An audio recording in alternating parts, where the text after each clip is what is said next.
Hej, jeg vil gerne fortælle om henfaldsloven og halveringstid. Henfaldsloven angiver antallet af radioaktive kerner, som er en funktion af tiden, og lyder sådan her. N af t er lig med n af 0 gange med den eksponentielle funktion i minus k gange t, eller tiden. Og her står n af 0, det står for antallet af radioaktive kerner, man har til at starte med. K er henfaldskonstanten, og t er tiden i sekunder. Og denne funktion vil så være eksponentiel.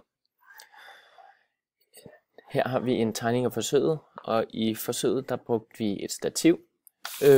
Vi brugte et GM-rør.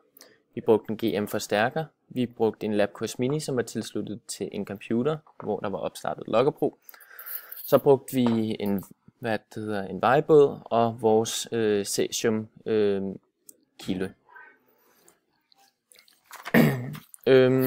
Vi startede med at sammensætte de forskellige materialer, hvorefter vi opstartede Loggerpro. Før vi målte stråling af barium, målte vi baggrundsstrålingen, som er den stråling, der er rundt omkring i rummet. Og den fik vi så til 119 counts, og det gjorde vi så over 3 minutter.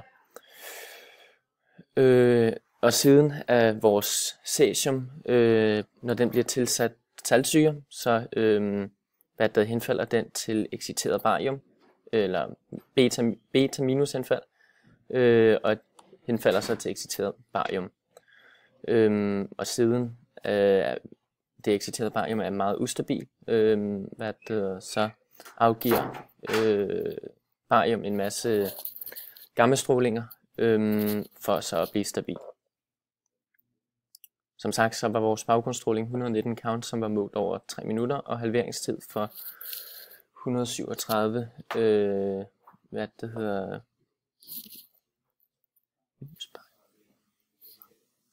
137 barium var 2,5 minut. Og her ser så vores tabel, som har intervaller 10 sekunder. Det er så halveringstiden. Det blev henfald i hver per 10 sekund har vi intervaller. Og så for at snakke om diskussionen, så målte vi baggrundsstrålingen, som sagt, som vi fik til 119 counts. Og da disse counts var målt i intervaller hver 10 sekund, dividerede vi med 18, da 3 minutter i sekund er 180. Så det bliver 119 divideret med 18, og det var så 6,10 counts per 10 sekund, og det er så gennemsnittet. For så at finde halveringskonstanten valgte vi to punkter, to punkter i y-aksen, hvor det ene er dobbelt så stort som det andet.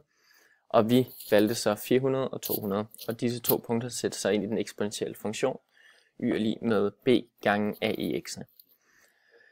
Og da vi fik Loggerpro til at udregne vores eksponentielle graf, fik vi til at være y er lig med 518,778 gange 0,97 i x'ene. Og da en af vores valgte y-punkter er 400, indsætter vi det så i stedet for y.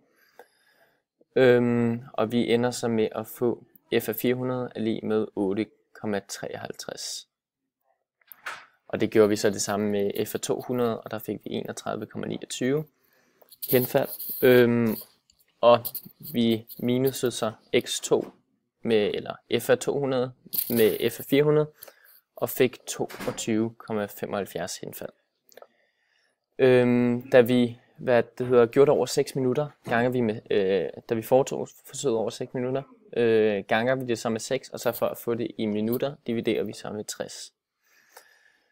Og det er så halveringstiden af, eller vores resultat af halveringstiden af det stabile 137 barium, altså 2,28 minutter. Vi vil så gerne sammenligne denne værdi med tabelværdien for halveringstid, eller bariums halveringstid, som er 2,5 minut. Og for så at finde procentvis afvigelse, tog vi så den målte værdi, som er 2,28, minus tabelværdien, som så er 2,5 minut, og divideret med tabelværdien. Og så selvfølgelig gange med 100%. Og vi får så, at vi havde en afvigelse på 10,65%.